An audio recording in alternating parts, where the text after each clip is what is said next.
Hi, it's Roxanne here, and I'm going to talk today about my Rythmia plant medicine experience. So we were there, night one came, we chose a bed, and we had some rapé, which is a form of tobacco that they blow up your nose, and it's really used to relax you. So you can choose to have that or not.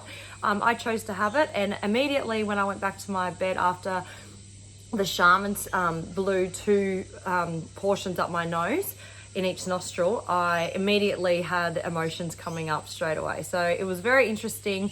Perhaps it was the nerves or something like that, but basically the show was on the road. Following that, about half an hour later, we got straight into the plant medicine, and the plant medicine comes in like a little shot glass, and basically you line up and it's a noble silence from that point on. And so I had my first glass, I laid back on my bed. Now, within half an hour, I had full-on psychedelic visions. I was seeing so much color and all these different lights and patterns, and it was like, if you can imagine, a circus, and it was showing me who I had become. Now, we set an intention every night before we do a ceremony, and that night was show me who I've become. So I thought, the first glass showed me who I'd become. It was like this crazy circus with all these colors, and the music's playing. They've got music playing in the room really loud, and a big part of this whole thing is the music. So enjoy the music, it's beautiful. So basically it's a circus. It's showing me all these crazy things, and my life has been like a circus lately. We've got 2 kids, Pete's got 3 daughters, we've got multiple businesses, and for the last 5 years I've been hustling really, really hard. We've just been non-stop. We sold our business in late 2018 to have about a year off last year, and little did I know that last year was going to turn into an awakening year in July and August. So there you go. And little did I know that I'd be taking plant medicine in Costa Rica in November. So there you go. So when you decide and you have the intention to heal yourself and to be the best version of yourself, things happen immediately. And when you book the ticket to Rythmia and you commit, things happen immediately after that. Processing emotions was coming for me. I was doing meditation and seeing visuals just in my meditation state at home. Little threads of symbols coming to me. I learned all about the chakras, my guides. I was starting to talk to my guides in my head and out loud in the car. And it sounds crazy, but you have guides, you have help, and you can utilize them. They're just waiting for you to call upon them. You've got free will, so they don't want to interrupt that. So if you ask for help, you will get it. You'll be guided. And so that is part of our ritual. We start the day now when we're in a sleep state, and we say, hey guys, how you going? So grateful for you, and I'm so blessed to have you a part of my life, my journey. Or we might need help for the day, to feel motivated, or can you help me with this emotion that I'm trying to clear? All the things, you just talk to them. And then every night before we go to bed, I personally say thank you so much to them and show how much appreciation I have for them, because they are truly always here. I can feel their energies now with me. I'm at that point where we've ascended just that little bit more, and we can feel the energies of the presence of another kind of being around us when we call them in. So leading up to Rythmia, I had so many wild experiences in my meditation. I was seeing my past lives. I never believed in past lives. I didn't even think there was a past life. I thought we were just human on this earth, and then that was the end of it. When you die, that's the end, and I thought maybe there was another source. That was it. That's as far as it goes for religion and everything like that. Never really gone to church. Probably been to church twice in my life, and that's it. So we are full on rookies at this, and we're just fully awakening super, super fast. It's like a supercharged awakening, which is really cool. But we have the intention to ascend and to be the best versions of ourselves. So I'm seeing my past lives. One was in Atlantis, and I recalled a meteorite thing coming in and blowing everything up. And at that point, I was blown up, and I was an older lady, and I was saved by someone. And I've cross-checked this with a few people, psychics and stuff, and healers, and they've confirmed that this is also correct.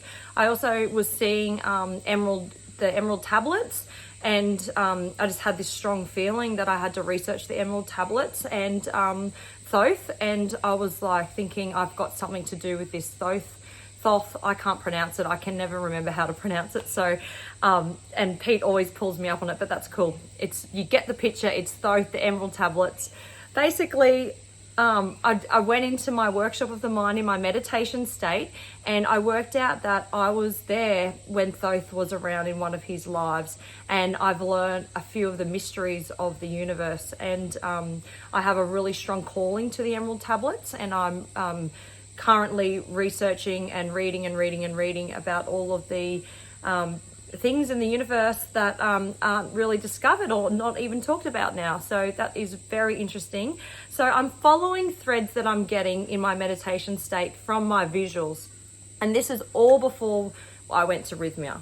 So I was very blessed, and I was very lucky that I was to see visuals and comprehend them and work them out. Google was my best friend. I just started Googling everything, a triangle, what's a snail, what's a rabbit, what's all these animal meanings, spirit. So I type in rabbit spiritual meaning, or numbers. I was continuously in my day getting signs of numbers, angel numbers. So I just started Googling them and working out what that really meant. So we've just been following the threads. We're in flow, and we go to Rythmia. And off we go to Rythmia. And the first night's a circus, because my life has been so crazy with all the businesses and the babies. I felt trapped. So it showed me in it was showing me, it was trying to get me into this state where I was seeing myself and what I'd become. And I'd become basically it showed me a woman that was hard up. It's like, I'm going to do it all myself. I'm going to be in control of my life. I'm going to be the warrior. And it kept showing me like pictures of me walking up big stairs and with big logs on my back and carrying all these kids. And it's like, I'm gonna do it, and so I was like, whoa, that's me. Like, that's who I've become. That's crazy. And that's the attitude I've always I've had for the last 20 years. Since I moved out of home, I had no control when I was a little girl. I had no control in my early teenage years. And so what did I do immediately when I moved out of home? I tried to control everything and anything. I had schedules.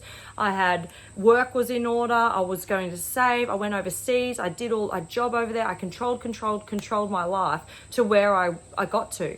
And, it was a blessing, and I am very pleased of that journey, because it got me to a point where last year I could have the year off and I could actually have some time for myself, and this whole awakening thing started. So it's a blessing, because we were able to build a business from scratch, sell it, and then have time off, and I could be the mum for my children. And it's just all gone in flow, and it's just all happened. But I worked out, because I was trying to control the situation, then in the night on the mattress, it was showing me all these scary things. I couldn't get out of the plant medicine. So I went up for so it showed me the circus, and then I went up for another cup, because I thought, I feel good. This is fun. Like, I'm seeing all the fun psychedelic visions and everything like this. And so I have a second glass, and about half an hour later, holy moly, it was showing me really scary stuff. And what it was trying to do was scare me. It was trying to let me let go of control. I was trying to control. I was saying to the shaman, get me here. I hate this. What is this? And I kept they were just, there, breathe. Let go. They're there to guide you. It was really, really good. Anyway, long story short, the night was horrific. I was the most scared I've ever been in my whole entire life. I thought I was going to wet my pants, because I was out of control. And I kept thinking, I'm catching on to what Mother Ayahuasca's trying to get me to do here. I think I need to wear my pants. And I'm like, but how embarrassing is that? You're going to wear your bed? Like, it's all dark, but it's okay if you do, because people have pooed their pants there before. People are spewing, people are dancing, people are yawning, everyone's in different mode. You don't know what's going on the inside, truly. But there was a lot of grieving for me. So look, after night one, I wanted to pack my bags and go home. I couldn't believe I paid the money. I was disgusted in myself that I'd gone all that way away from my kids. And I said to Pete, this is shit. Like, that was pretty hardcore. But what it was trying to do was get me out of the control. I was trying to control the situation again. And I couldn't believe it. And I'm awakening to what it was trying to do. And as the next day went on, I grounded a bit more, and I was the happiest I've ever been for some strange reason. It was like I couldn't give everyone so much love that I couldn't give them enough love. I was hugging everyone. I was crying, but I was so happy. And I felt like this big weight had lifted off my shoulder after one night. So then after that night, we got all our whites on and we went to the ceremony for night 2. And night 2 for me, I said I'm going to only have 1 cup of medicine because I think I'm way too sensitive. So I was just being really gentle on myself, and I had a really strong intuition that I had to be super gentle on my baby self, because the night 2 intention is repair me, bring me back to my soul at all costs. So you split from your soul at a certain age between maybe 0 and 5, or everyone's a bit different. But anyway, I split when I was in my mother's womb because my father was an alcoholic and he was abusive. And on a Christmas Eve, when I was 5 months in mum's womb, he got caught by the cops, and there was a horrific house arrest and search and all sorts of stuff happening. So I got immediately scared in the womb. And so on night 2, I was actually laying on my bed in the womb. It was showing me I was on the medicine, and it's showing me in the womb space. And then all of a sudden, this man screams in the room, and he's hurling into the bucket, but he wasn't spewing. He was yelling, like angry. And then immediately I realized that was me in the womb, and that's my father. It was like a replay of what happened in this room. I'm like, holy moly. So I immediately lose my crap. I'm like a baby in the womb, crying, scared. So trying to control everything, never letting go, because I was always holding on in the womb. Super scared and in fear from a baby. Like I hadn't even come out of the womb yet, and I'm like super, super scared. So for my whole entire life, this has been underlying emotions for me. So I purged the whole night crying. Just super sad. There was nothing I could do but cry.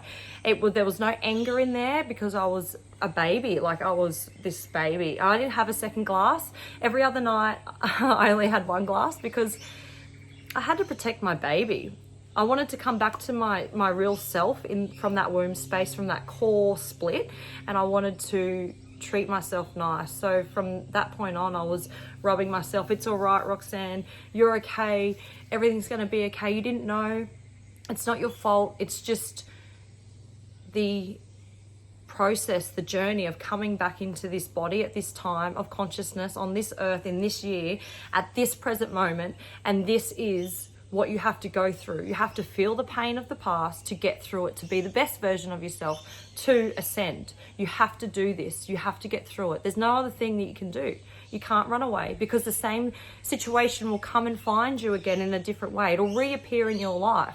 If you run away from something, and that's fine to run away for a day or 2. And if you say you're not ready, that's cool. But we've learnt to have to just let it flow. When it comes, let it flow. So night 2, night 3, it was like I turned 1. I was back with myself. There was a birthday cake. I sat out on the lawn with the dog for like 2 hours singing and humming to the songs and looking at the beautiful bright sky. And I'm getting little lessons, and Mother Ayahuasca's teaching me lessons of taking energy through your body, through your chakras, like from your root chakra up with your hands, and letting it go. There was the lessons of all this stuff, like rubbing yourself and, congratulating yourself when you're doing well, and being kind to people, and be the observer of how you're talking to someone, and talk to someone the way that you would like to be talked to. Listen for,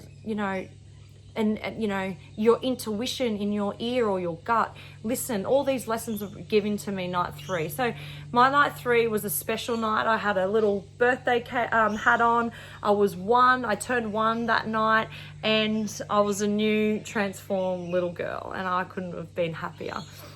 The last night was a huge, huge night. Night 4 is an all-nighter, and that's crazy. So I wanted to sleep next to Pete. I wanted a mattress next to him, and he didn't want me. So I had this feeling going into the ceremony of rejection. He didn't want me because he didn't know how he was going to go on the medicine. Every other night we stayed separate because we don't want to be dependent on each other. We want to really heal. That's what we're there for.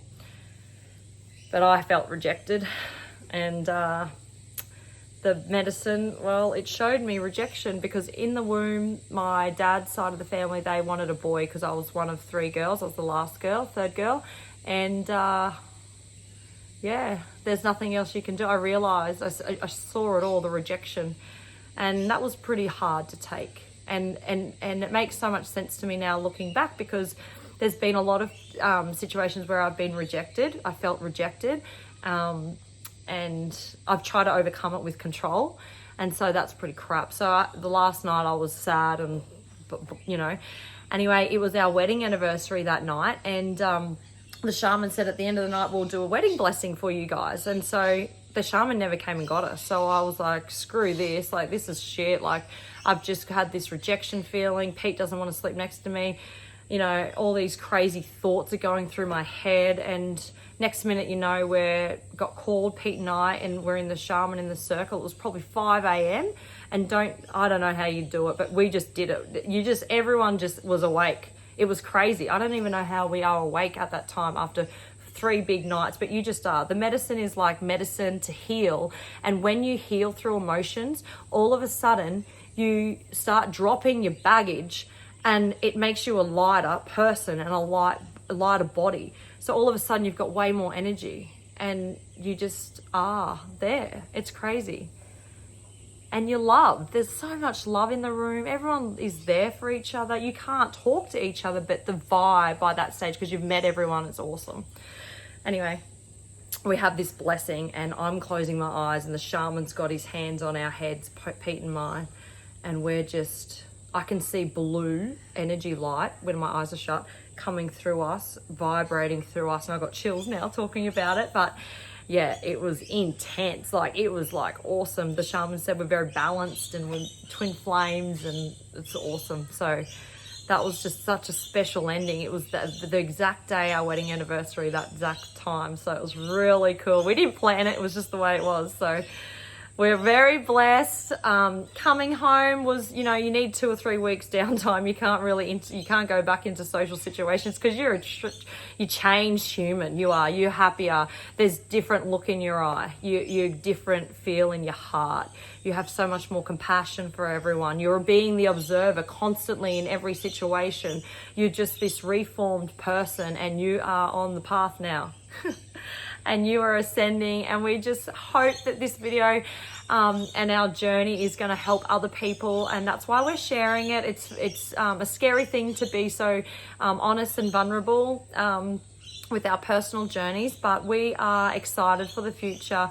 We are happy little light workers, so if you ever need some help or want to chat, let us know. We're here. We'd love to share any other questions that you might have about Rythmia, but it's definitely supercharged our awakening experience. We are continuing to meditate. Meditation is the key. Every single day you have to meditate. You have to connect to source. Even if you can't get anything, just shut your eyes and turn off everything and just listen and ask. Set the intention. Intention's important. Set the intention before every meditation, and you should be good.